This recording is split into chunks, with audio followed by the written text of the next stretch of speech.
নমস্কার বন্ধুরা, পিঙ্কির বিশ্ব ইউটিউব চ্যানেলে আপনাদের সবাইকে স্বাগত। কেমন আছেন আপনারা? কাল ছিল বুদ্ধ পূর্ণিমা, আর আমার শ্বশুরবাড়িতে প্রত্যেক পূর্ণিমাতে ইনি হচ্ছেন আমার বড় যা। উনি এই পুজোটা দেন পূর্ণিমার মেয়ের নামে সংকল্প করে। তো কালকেও দিয়েছে আর সিন্নিও করেছিল। অনেক দিন বাদে সিন্নি খেয়ে খুব ভালো লাগছিল, তাই দিদিকে বলছিলাম। প্রথমে দিদি এই আলপনা দিলাম, আর এটা হচ্ছে আমার শ্বশুরবাড়ির ওপরের ছাদটা। ঠিক ছাদের ওপরেই হচ্ছে ঠাকুর ঘর। দিদি সব গোছানো কমপ্লিট হয়ে গেছে। আমি লক্ষ্মী ঠাকুরকে মালা পরিয়ে দিলাম। দিদি বললো তুমি মালাটা পরিয়ে দাও। আর এদিকে নারায়ণের জন্য সিন্নি সমস্ত উপকরণ ঢেকে রেখেছে। সমস্ত মন্ত্রপাঠ করার পর তারপরে বললো সিন্নিটা মাখবো।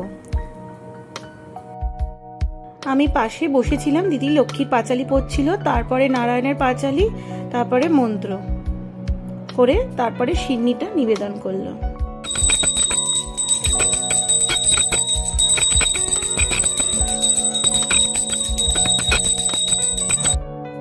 ঠাকুরের প্রসাদ যে খেয়ে কি ভালো লাগলো কি বলবো। সব বাচ্চাগুলো এসে তাপ নিল। ইনি হচ্ছেন আমার শাশুড়ি মা। বলছে আমার যে পুজোটা দিলাম উনি নিচে বসে পুজো দেন, আর ওপরে মেনলি হচ্ছে ঠাকুরঘর।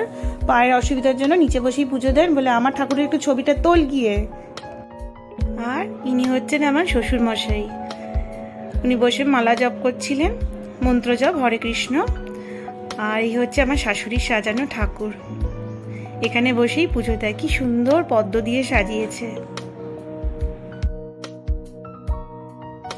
এদিকে বরমশাই ঘুমাচ্ছিল, তাও জোর করে বললাম তাপটা তো নাও।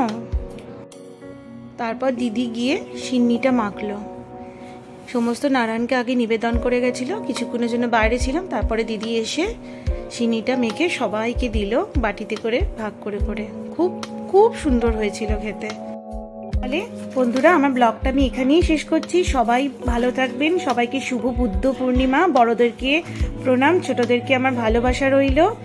এই দিদি এসে সবাইকে দিচ্ছে, বাচ্চাগুলোকে দিচ্ছিল। ওরাও সেই লাফি এসে খেলো, প্রণাম করে নিল আমার ছেলে। সবাই ভালো থাকবেন। চলুন টাটা।